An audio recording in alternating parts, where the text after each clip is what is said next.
యాదాద్రి భువనగిరి జిల్లా గుండాల మండలంలోని సుద్దాల సీతారాంపుర గ్రామంలో శుక్రవారం పోషణ పక్వాడ కార్యక్రమాన్ని అంగన్వాడీ కేంద్రంలో జరుపుకున్నారు. ఈ సందర్భంగా అంగన్వాడీ టీచర్ జీవాని మాట్లాడారు.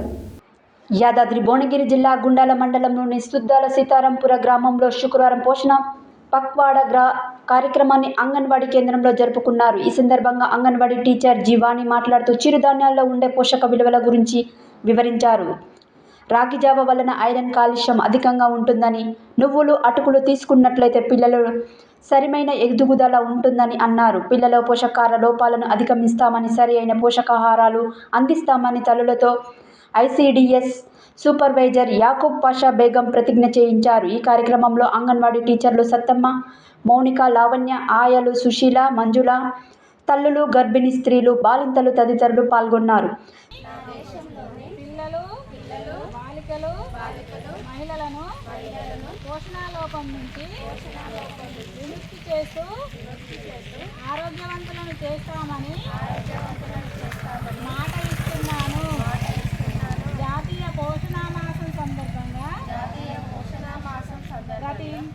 ప్రతి ఇంటికి సరైన పోషణ, పోషకాహారం, తాగునీరు, పరిశుభ్రతలపై సమాచారం ఇస్తాను.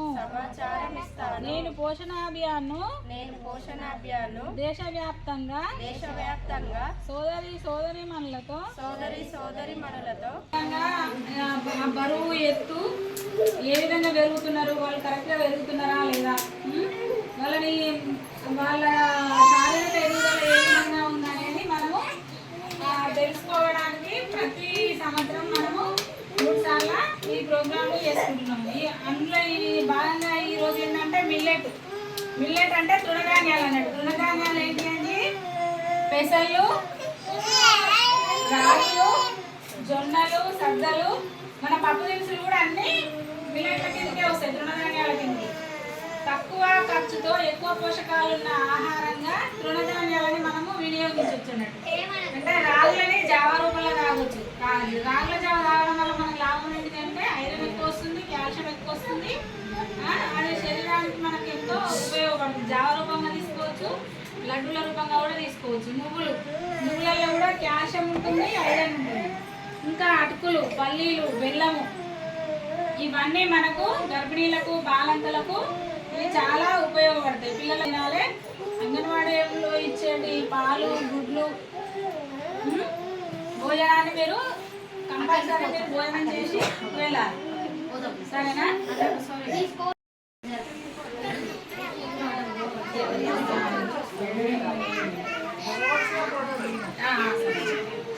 ఫోటో తింటు ఫోటో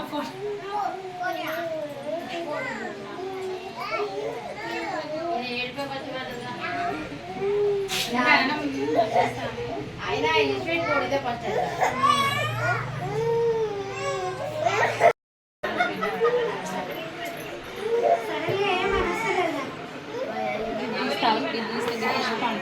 ఒక్క నిమిషం